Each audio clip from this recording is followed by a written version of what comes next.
Okay, good morning all. Morning. Who was here yesterday? Besides Mac Phil? Yeah? Okay. So for those who were here yesterday, this will just be some sort of continuation for those who weren't. Let's begin. Let's begin. Okay, so we're talking yesterday the Sukkot or Sukkot, the holiday that is rapidly approaching, coming up in a couple of days. And that is what exactly is it? And what are we supposed to make of it? Now, we talked about the fact that we got kapara, that is atonement from Yom Kippur, that we got some sort of good stuff happening for us. But anyway, now we come out and was mentioned beautifully by Shane, who's not here, but he was here yesterday, sitting in the seat next to you. And he said an idea about connecting with God and whatnot, which I guess is every religion. That's what I meant. Every holiday, and every religion as well. Hopefully, it's not what religion is, I guess, but technically. In any event, the idea goes like this: what are we doing on the day of Sukkot? So I'll tell you, I was deeply troubled for many years until this morning about a Mishnah. There's a Mishnah that's found in Pirkei Avos, and this Mishnah troubled me for many years. And I was just talking with somebody named Eric Cooper-Smith, and he gave me a very, I don't think it's something that is necessarily, maybe it's not novel to you. It could be, I'm going to say it's going to be obvious to you, and that might be only because it has become obvious to me. So now I brought it into the world, and now it's obvious to you. It goes like this. Listen to the following idea. The Mishnah says the following idea. It says, Ezehu Ashir Hasamech Bechalko. Very famous idea. Who is someone who is rich? Who is rich? Someone who's happy with what he has. Somebody who's happy with his lot, his portion, right? That which he's got, yeah? And I'll tell you what I was bothered by that idea. Okay, let me ask you, is anyone bothered by that statement? Who is rich? Someone who's happy with his portion. Is anyone bothered by that? Does that make sense to you? Are you good with it? Are you at peace with it? Does it make, yeah? I'm not. Explain. I don't like the word happy in that statement. Okay. And it might just be the translation. What does happy mean to you? Well, happy is almost a flirtatious experience. Contentment is a lot deeper than So happiness. now I think we're stuck in semantics, and that's what you meant probably. It just might be a mistranslation of the word happy, right? Yeah. Now, even within the word happy itself, we'd have a bit of a problem because It's you ask 4 people what does happy mean, you'll probably get 4 different answers, right? You know, the classic, you ask 2 Jews, you'll end up with 3 answers. Right, or 4. This just in 5. Because the idea of what we have is that. But still, let's put that issue aside and call it content. Call it whatever makes you happy. I mean, the idea of what we have, nonetheless, is that Ezo Ashir, who's someone who's rich, someone who's happy with his lot, with his portion. I don't have a problem with that statement. You guys are good with that? That's good. That's cool. Everyone's fine with that idea. You guys are good with that? Well, it depends if you're talking finances, because someone who has $10 billion might want, $12 billion and not consider themselves rich. So then you're good with the statement. I mean, I guess it depends on the terms and stuff. The way you just said it, you're cool. No, because they might not think that they're rich. But they're not happy. Right, they're not happy. Exactly. And they're not rich. Right. This isn't asking who isn't rich. It's saying who is rich. Allow me to elaborate on that idea. Okay, so what you just said, it answered the question for me. Now, it's easy. For me, I would have said differently. This requires a little bit of background in Hebrew. I would have said, Ezehu Meushar. In other words, who is with an aleph. Ezu Osher, Ashir with an aleph. Anyone know that the difference? With an ayin, it means, generally speaking, it means money, right? Osher. But other Osher than aleph means fortunate, means also with an idea of happiness and content and whatever, where everything comes together. Ezu Osher, Ezu Mehushar, and Mehushar would work probably better grammatically with the rest of the Mishnah. Ezu Mechubad, Ezu Gibor, that's not Megubar. And the bottom line of what we have is that Ezu Mehushar, Ezu Osher with an aleph, which means content or happiness. Why is it here with an ayin, Ezu Ashir? Who is happy? Who is rich? Someone who's happy with what he's had. I would say, who is happy? Someone who's happy with what he has. No what? It doesn't make sense. What doesn't make sense? Who is happy with what they have. Yeah. Who's happy? Who's a person who's happy? Mm-hmm. Someone who's happy with what they have, they are happy. No, because then you're acting as if happiness is a result of something, and it's not. Okay, what's happiness? Happiness is a means to an end rather than an end to a means. Let's say it's a means to an end. How do you get it? Well, then you can't really because you're never at the end. So a person can never get happiness. If that's the definition. Forget my definition. You tell me, what does happiness mean? Happiness is a choice that allows you to be really grateful. How do you get that choice? How do you get that Yeah, choice? you make a choice to get it, correct? Yeah. So in other words, it's a result of something. It's a result of a choice. It's your own choice. You give yourself the choice. No problem. I'll give myself the choice to be happy. How am I going to get happy? I'm going to make a choice today. I'm going to say, I am happy. Yeah. It's an emotional state. It is an emotional state, 100%. It's an attitude, no question about it. My question is, could it be that a person will say, I am happy, and they really make the choice to be happy, but they won't be happy? Is that possible? No. Because then that's not a real choice. Okay, so now, this is where, excuse me for this, but this is where I think this is a self-fulfilled prophecy. In other words, you have in your head the following idea.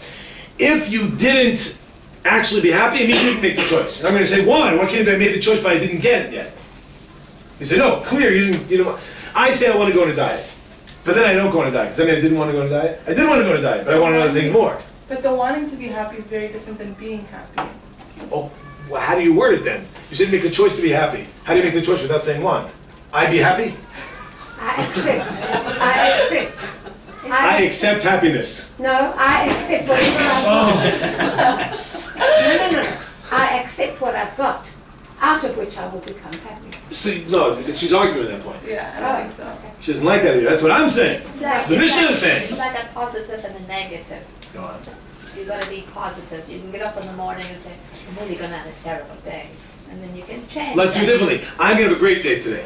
And then you come to realize that everything that happens to you during that day is terrible. What'd you say? What'd you say? It's not such thing.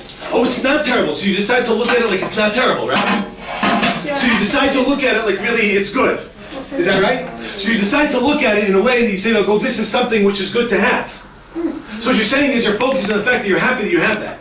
So you're saying now you're happy because you focus on what you have. You just went in a circle.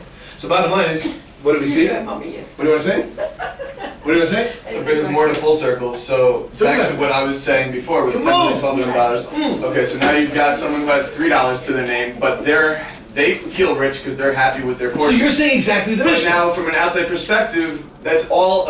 It's not an objective thing. It's a subjective thing to be rich. That if in your terms, because if that $3 makes them happy, and from an outside perspective, someone who has $10 million says that they're not It's rich. an objective feeling from a subjective reality. The bottom line is that what comes down to is subjective to the person, but it's really objective because the feeling that comes from it. We're on the same page. I'm agreeing with you. Okay. Yeah, I'm agreeing with you. 100% agreeing with you. I'm not agreeing with you, but I'm going to say it. I said I don't play out like that, but I did. But listen again. Give me 1 second, big man. Big man. Okay, so I say like this. Yeah, I make the choice to be happy. It's true. You can make a choice to be happy. What will take away from that happiness? If you're not healthy. Okay, maybe not. Maybe a person would say, I'm happy in spite of my lack of health, or even if I'm not healthy, I'm still happy. When will a person have the ability to say that I'm happy even though I'm not healthy? When you get sick. That would be a practical answer. But I mean to say, when a person gets sick, and then they go ahead and decide to be happy, even though they understand they're sick, what are they saying? They're saying I appreciate They are it. accepting the fact that their sickness is not considered bad. Yeah. Correct or not? Correct. In other words, they are content with that which they have. What they have, they are happy with, therefore, entonces, they become happy. Then you want to say it happens this way, it happens that way. The bottom line is, that's what's occurring. That's the process which is happening. So at the end of the day, not only do I not agree with you, I agree with you because we're saying the same thing. So what now the Mishnah says, now I mean, you gave the answer which disturbed me. I wish I would have met you earlier. but the idea is like this. I would have said, who is happy? Someone who is happy with what he has. Who is happy? Someone who's happy with that. Why does it say who is rich? Someone who's happy with that. So the Maharal comes along and says, beautiful idea. Maharal says that, let me ask you this question. If somebody owns 10 villas, yeah. If they own 10 villas, are they rich? No. What's the definition of rich then? Like Physically, physically, like taxis got If they own 10 villas, are they rich? like physically, like yeah. Sure, yeah. Why don't they own Like how much 20? do they own? What? And, you know, Why don't they own that's 20? all. Okay, they own 20, they own 40, they own 80, they own 60. Oh, good, right now. Someone owns these things. Are they rich? Depends how you No. define rich. It depends. Someone has more than them, so then they're considered poor. Okay, I mean, so that's I was more looking for wealthy. another answer. These are all They're correct. more wealthy. They're not really. I wanted to say the relative. following. Not even more wealthy, let's say. The answer is like this. Exactly. Where are the villas? He owns 10 villas in Haiti. Yeah? Wow. Maybe that is weird, I don't know. But let's say it's not, yeah? So you could own 10 apartments in French Hill, where I live. Or you could own one in Rehavia. And which one is worth more financially in terms of money? In dollars or in pesos? Bottom line, which one is actually equals more? So we find that Maral says you can't say that having X amount is going to give you the concept of rich. Because rich in and of itself is a scale that constantly moves. And it's only dependent on other things. You get that? Then it becomes unbelievably subjective. But rather, the Mishnah is telling us, you could, I'll take it a step further. I never heard this name, and I'm not embarrassed of it, I just never heard the name. Anyone ever heard someone named Howard Hughes? Yeah, the airplane. I never heard of him until this morning. Never heard of him. Airplane. Never heard of him. Right? Well, it's, Howard Hughes. Did he have a lot of money? Huge cargo. Yeah. What? Did he have a lot of money? For something goose. He had a lot of money. But even though he had a lot of money, it was a well-known thing, apparently. I wasn't aware of this till this morning when I heard his name, that became well-known to me. That Howard Hughes was a miserable person. Miserable individual. Didn't give money, was what they call a tight person. I know other words of saying that. Was a miserable person. He was a Scrooge. The guy didn't give anything. So what did I? Was the guy rich? Not only is he not, listen to this is the Mishnah's teaching you. Not only is he not rich, he's poor. There are people, I'm sure there's in the what's that, DSM, is that what it's called? The manual that comes out of it, what's that? Why do you know it, how come you? Anyway, so there's one that the DSM, no, I'm just kidding. I'm not. Anyway, I'm sure there's a disease for it, that what do we have? That a person who has so much money but they can't give. And there are people like that, people that are unbelievably wealthy, but they can't give their money, they can't give it. Well, what's wrong? Right? They can't give the money, but they are billionaires. They can't do it. They can't do it. Are they rich? They're poor. The Mishnah is saying, Ezehu Ashir, who's a rich person? This is rich. You can have no money and be rich. You can have all the money in the world and be poor. That's what the point is. You get it? Ezehu Ashir. What is Sukkot all about? What's Sukkot all about? The answer depends who's here speaking, because everyone will say, this is what it's about. Yeah. But I want to tell you today what it's about. Yeah? At least, let's put it this way, so we can make room for others. One of the things it's about is the following idea. We go out, and we leave our homes, and we go into a sukkah. We live in a hut. We live out in a hut. Why do we live out in a hut? So there's a number of different reasons. Yesterday we talked about the Vilna Gaon, talked about the idea of Golos. A person goes to Golos, and the fact that we get sort of atonements, what happens to God, the idea of getting exiled themselves, and therefore what happens to get some atonement to that? One answer. Another we talk about the fact that the Lord loves us, and he gives a big hug. That's also another one. But there's another one that we're saying, the reason is, what's this time of year? This is when everyone's gathering up all the crops, they're getting all their stuff, they're bringing all, what ends up happening then? The person gathers all the stuff, what do they start to feel? How do you feel? I got the power. A person starts to go ahead. That's one. A person goes ahead, and they start to get together their stuff. How do you feel? Think about it. I want to ask people: has anyone here ever carried a large sum of money before? Yeah. A large sum. I mean, like, give me a number. 10,000. 100,000 grand. Okay, I said no, a large sum, not grand. Okay, $1,000. come on. How much money? 10. $10,000 cash. Yeah. In a suitcase with a little, there goes things, like handcuffs, yeah? Like you got $10,000. Who else? Anyone bigger? That's all you got? People, come on, we went through this already. $10,000. Come on. How much have we got? How much? Okay, $10,000. Well, we carry money. Now, someone's going to argue with me, and then we'll just have a silly discussion, but let's just jump to the end and just all agree with me. And that's why. That when we carry a lot of money, how do you feel? Defensive. Power. What'd you say? Defensive. Defensive? Yeah. Or Oh, you say like watching around like people Scared. If you're coming to get rid of it. It doesn't matter why. It doesn't matter why. You might be carrying this money just to pay your bills. You got it just to pay the bills. Right. Or you're just carrying it for someone else. You're a delivery man. When you hold like a suitcase of $100,000, you all ready. You put on your glasses, right? You go out there, like, looking around. And some guy behind you is like, hello. You're like, what? Right? You get all freaked out. And this, when we carry a lot of money, we feel rich. I feel good too. So what happens is we start to feel a way that, like, right, we feel rich. It's not even ours. We could just be delivering it for someone. When you hold a lot of money, there's a certain feeling of like, wow. Yes, when you step outside, it's like, well, I better not lose this. So I'm scared, defensive, and whatever you carry. There's always a certain feelings coming on, even if it's not yours. How much so if it is yours? When it is yours, how do you feel? Oh, I got all this money. I got all this money. How do I feel? Ooh, I feel good. And we're talking about even if you're going to pay all those bills. What if you're not going to pay all those bills? What if you're going to put it right into your account? Ooh, you watch those numbers grow. You had $12, now there's $112. Right? You start to feel like I have more. Comes along, Sukkot, and says what? Get out of your house. Get out of your house, leave your property, leave your stuff. And now it's hard to understand because a lot of people in their house have a sukkah. Has anyone ever seen that before? I had that in an apartment. It wasn't good because it leaked all year, but I was not there for sukkahs when I lived there, so I never ended up using it. So, but there was a removable roof. The roof was on water. You lift it up a little and then slide it back, and then you have this open area, and the walls are already there, and you put the stock. So it's kind of like, leave your house. Like, okay, lift up, and the stock comes on, it starts to rain, electric thing comes over. It's like the crazy thing you never left. But the bottom line, the concept is to leave this concept. Even if you're staying in your house, it's okay. Why? Because what's the most important part of the house? The most important part is the fridge.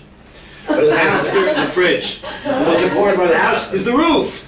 If you have no roof, wonderful. As everyone says, put a roof over your head. What about walls? Yeah? What about having walls? Don't worry about walls. We'll deal with that later. First, we'll start with a roof. A roof is a very important fact. That's the thing we're going to say some of the elements and all the different ideas. What happens? Like hydrogen and carbon and all the different elements. Okay, so we have the idea. So what? Is that when we go ahead and we leave our house to say, enough of this stuff. Don't get so caught up in this idea. This is not going to help you. Not only is it not going to help you, it's going to get you caught up in a way which is going to make you miserable. Like Shlomo Melech says, oh, if kesef lo yispa kesef. Someone who loves money is never satiated with money, and they never become rich. Someone who loves money is never satiated with money, and they never become rich. Tell me something, is it not true? How did the Indians make all their, how did the casinos make all their money? How did they make all their money? You think it's, very good. Gambling. You think like, oh, no, it's not true. Don't be cliche. What do you mean don't be cliche? How do they make their money? They make their money based off one principle. People think that a share means a lot of money. So what happens? You could win $500 in a casino. I'll talk about myself, okay? And maybe some of you will come along for the ride. Has anyone here ever experienced, like me, I will go into a casino. I took my wife into a casino. It was in, okay, Costa Rica was better, but we went into a casino in Montreal. Now Montreal,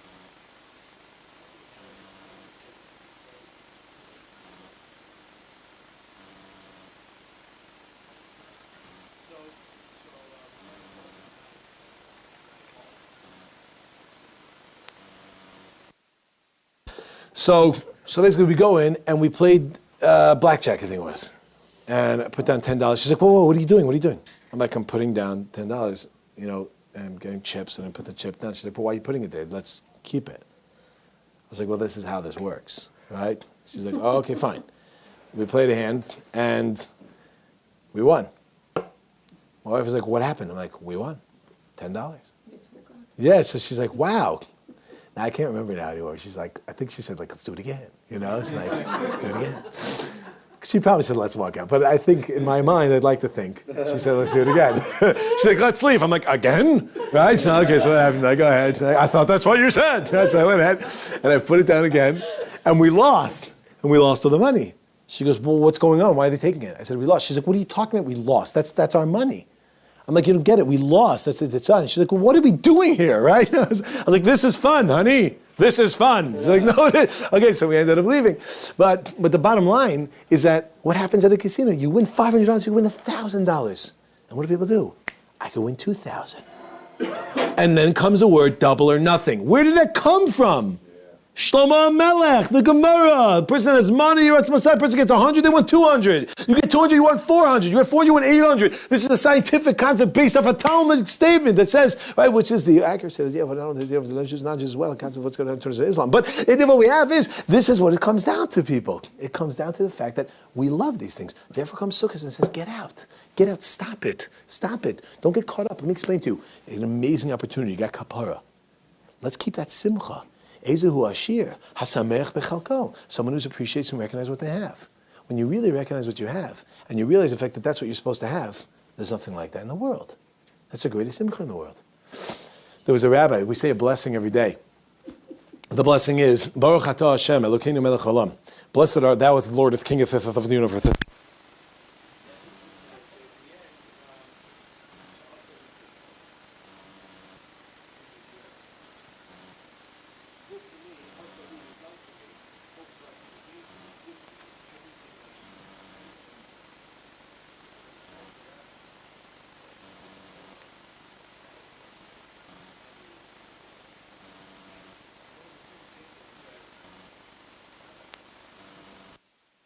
That you gave me everything I need.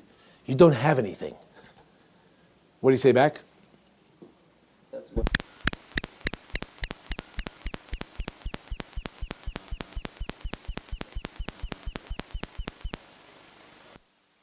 Other people. You see other people having certain things and they think, I want that. And they become jealous of it. And they get caught up in it. What are you jealous of?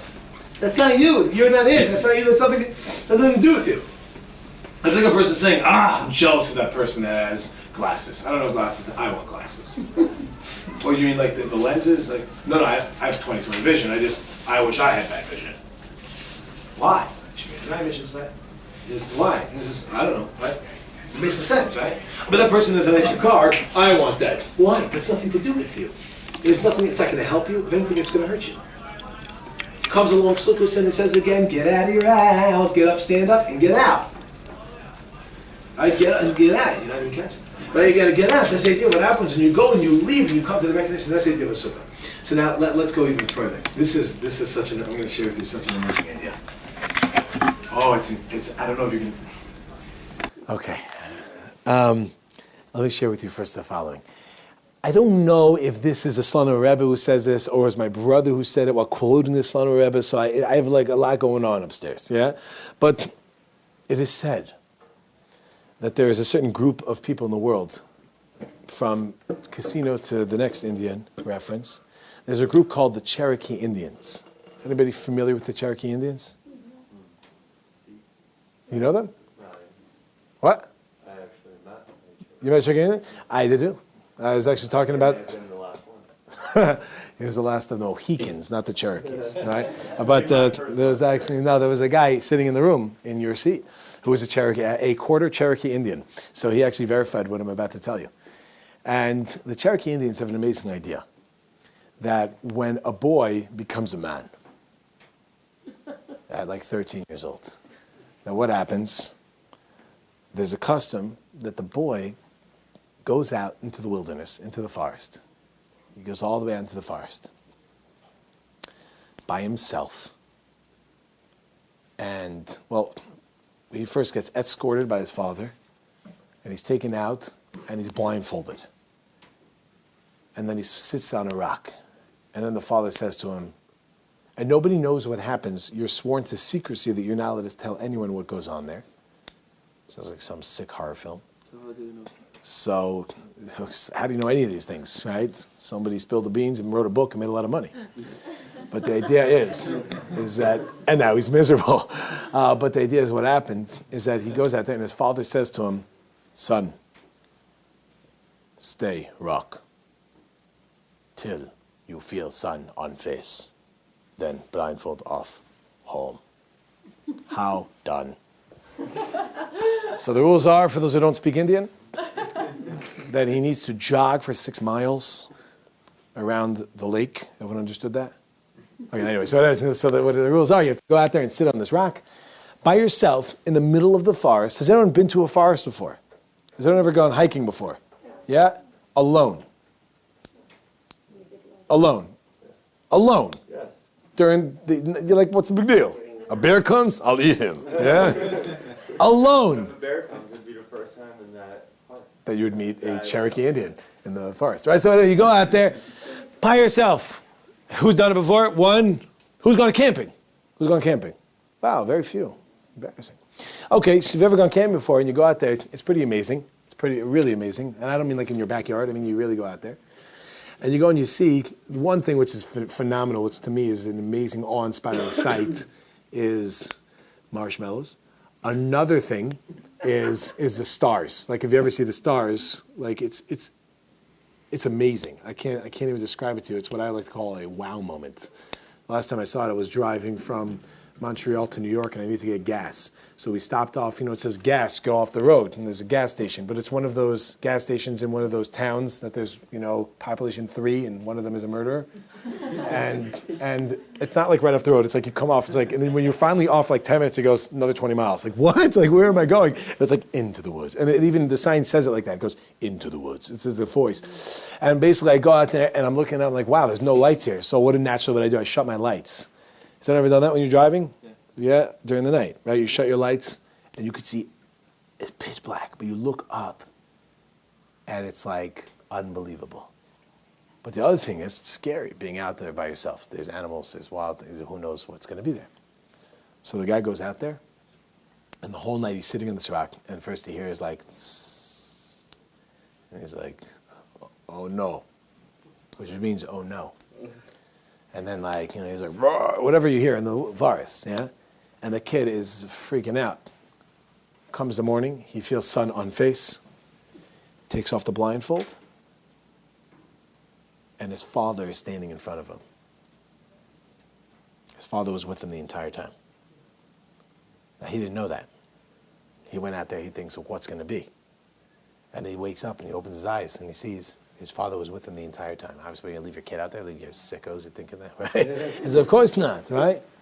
And then the guy goes home, and if you would tell the next guy, he'd be like, oh, I know, Dad, you're with me, right? So it doesn't say. Yeah, and that's the idea of sworn to secrecy until that guy, and I think they killed him. So the idea is, people, what happens on Sukkot? Sukkot, this is what we do. We go out of our secure homes, right? Don't we all feel secure in our homes? It's really crazy. I don't, hopefully no one should take this in a disrespectful way. I just remember when 9/11 happened, thinking, wow, that was nuts. It totally shook the world. But America, they feel like they are so secure. We're good. We're fine.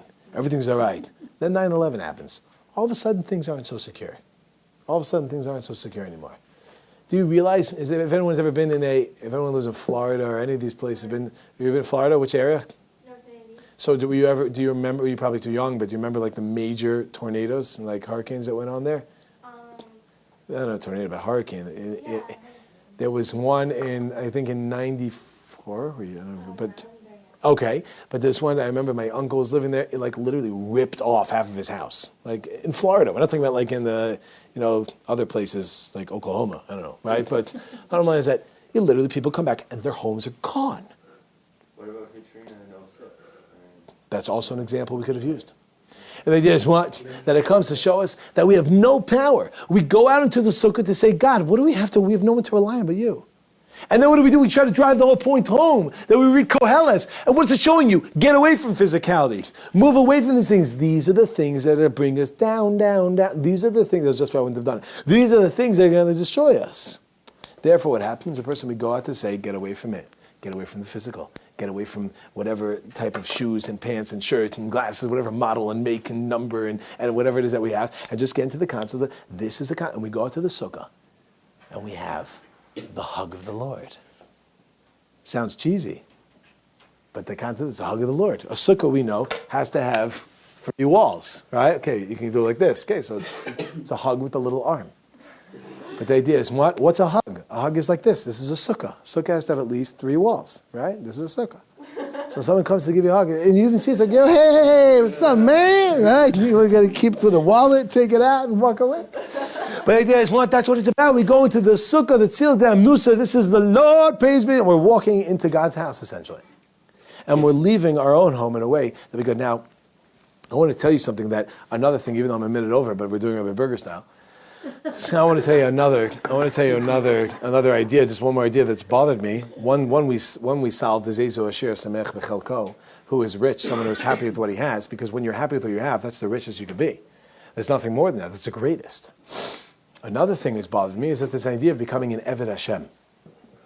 Eved Hashem means to be a servant of God.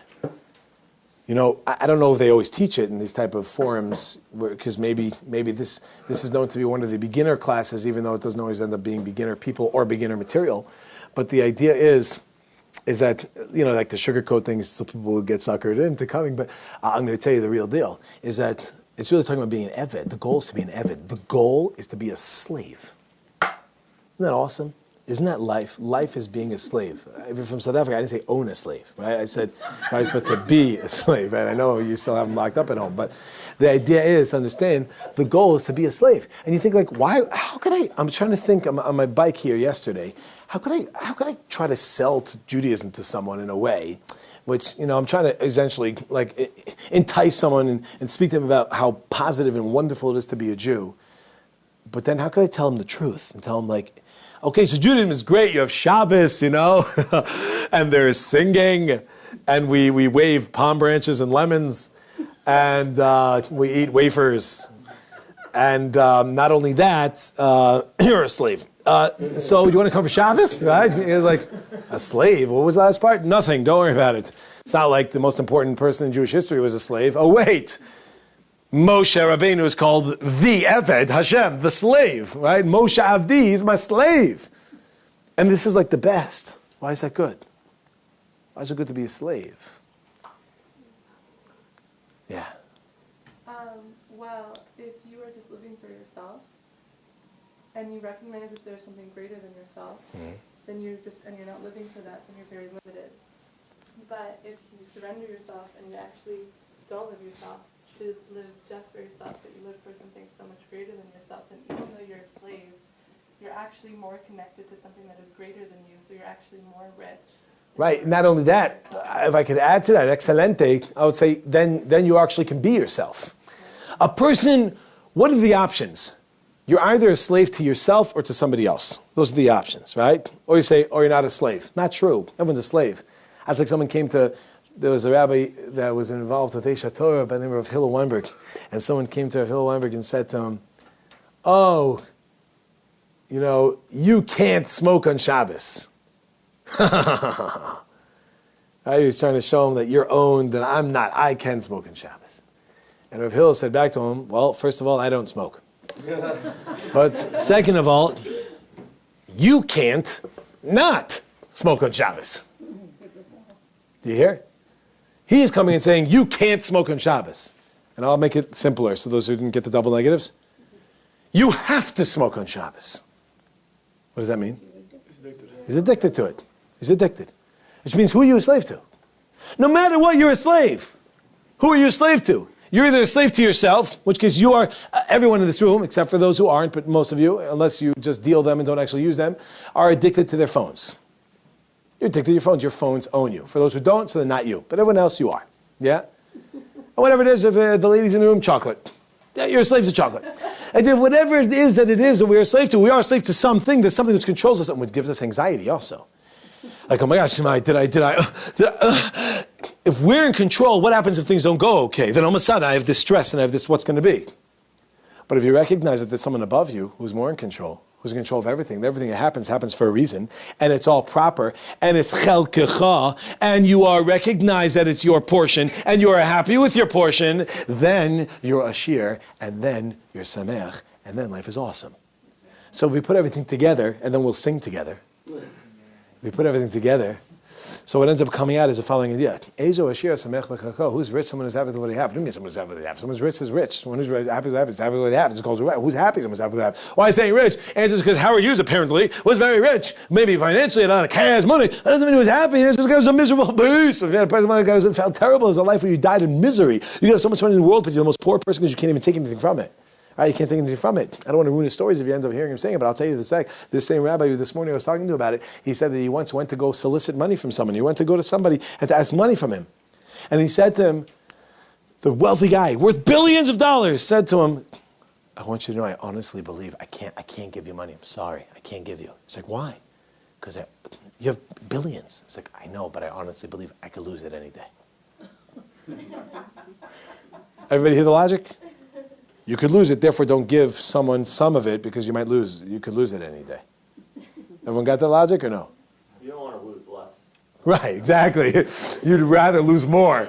It's like, if I lose it one day, it has to be a lot. Because then I could tell people, ooh, I had a lot and I lost a lot. Because if I give you charity, then I only lost 6 billion and not 8, right? Halavai, they give 2 billion, right? But and then what we have at the end of the day is to come in into a shir. Somebody comes to recognize that's what it's all about, people. When you come to recognize this idea of your own thing, everything you have. I don't have anything. That's your chilk. That's your chilk. A person, what you have, that's person. So then you might ask, why is a person daven for anything? By the way, why would you daven for anything? If you're a samech b'chelko, why would you daven? Why would you pray? What are you asking for? Right? People pray for things. What's it to pray for? You're samech b'chelkecha. So why should you pray? What's the answer? To be a better slave. Nice. Sounds a little sadistic, but nice. Right? To be a better slave. Correct. Give me another way of saying that, though, because that sounds not as nice for the beginners, let's say. We want to draw them in first. Right? The answer is, that's by ruchnius, not by gashmias.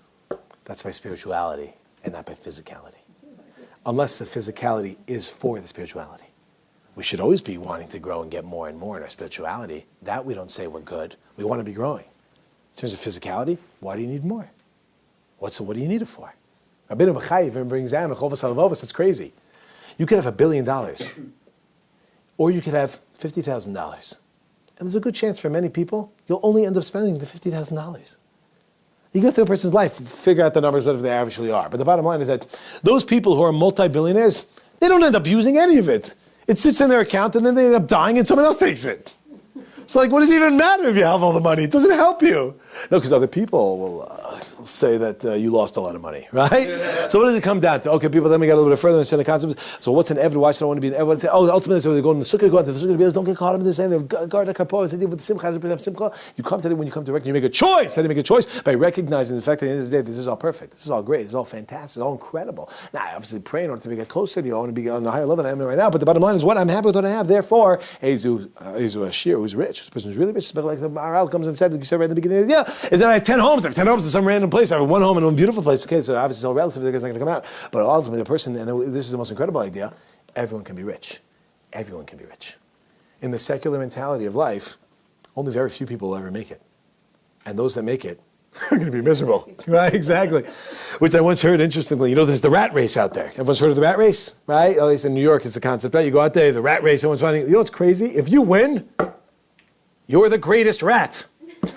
Why is that good? It's saying, why is it called a rat race? It's showing you, wow, you are the worst. You are the worst rat out there. Isn't that amazing? You won. You won the rat race. It's a terrible thing. And the person who want to have something in life, that's come to recognize what's real in life. What's real in life, that's what Eved Hashem means. Why would I want to be an Eved? I want to be an Eved because that's something which is greater, which is above, which I come to recognize it's not in my hands anymore. Now I'm chill. When things don't go the way I didn't want them to go, I'm okay because it wasn't me anyway. I'm not the one in control. I'm an Eved. I work for someone else. The greatest joy in life is to not have the responsibility of any sort of failure. And there's no sort of failure unless you actually don't do your job as the Eved. When you do your job, everything's incredible. And that's why it comes along David HaMelech. And David HaMelech, David HaMelech, says in Tehillim, I would sing it for you and I will. I just wanted to play it as well. I don't have a guitar with me. David HaMelech says in Tehillim, Psalms, or Psalms. He says, and we read this in Hallel, and many of us sing it. It's a little bit difficult, I'm not going to lie to you, because the keys change drastically from the low part to the high part, and there's always a challenge which key to pick. But I'm going to start from the high part, so we'll be fine. He says, Ani avdecha ben amosecha, Ani avdecha Ben amosecha ani avdecha, ben amosecha pitachta lemoserai. Na na na, A minor. Ani avdecha. I'll start with an F. Ben amosecha. Someone go to C. Ani av. But the idea is what? That's part of the G at that point. That it comes down to why are we saying this? He says David Melech, I'm your slave. I'm your slave. I'm your servant. Ani avdecha. I'm your slave. Ben amosecha. The son of, what's Amasecha? What's Amasecha? With an aleph. Your maidservant. What's a maidservant? What's a maidservant? It's a slave. So what's he saying? God, you know what the greatest thing is? Not just to be a slave. To be a slave, the son of a slave. I've never felt freedom in my life. Isn't that awesome? Amazing. I never had to have the opportunity to have pain because I could always be looking up to connecting with you. And I'm not the one who's in control. And I could recognize that. And I mean, there's so much more to say. So I'll say it. And that's why we read Koheles. Shlomo HaMelech, the wisest of all men, comes along and he says, Hevel, Havolim, Hakol, Hevel. Everything is nothing, enough. Don't get caught up in this world. This world is not what it's about. Life is a highway. And I want to ride it all night long. But unfortunately, sometimes people say it's a highway to hell. But you don't have to worry because there's a stairway to heaven somewhere. And you find it, then you're good. 3. Okay, so we have this. Is that life is this journey. And we say the idea is that nothing in this world is worth it. Don't get caught up in all this silliness. Don't get caught up in like, Sony and Apple and, and Samsung and cups. Don't get caught up with cups, Right? You're going to miss me when I'm gone. But don't get caught up in all these things. Recognize the effect. And he says, Shlomo Melech, I tried it all. Sorry, Rabbi. He said, sorry, Rabbi Doctor. He said, I tried it. I tried everything. It's not worth it. I was involved with crack, smack, PCP, LSD, heroin, weed, alcohol, science. I was involved with everything. I went skydiving in the nude. I did everything. It's not worth it. At the end of the day, sof tavar, kol nishma, salakim yerves, sof tishmo, kisei kol adam. What's everything about? Yiras Hashem. Being Eved Hashem. Therefore, people, this sukkah is coming from a couple days. Come to recognize this. Think about these things. Be aware of it. As we walk out of our homes, or as we take the roof off our homes, recognize the fact that we're walking the Tzila de Amnusa into the hug of God. We're walking to the concert of the Cherokee Indians and he's sitting there the whole time watching us.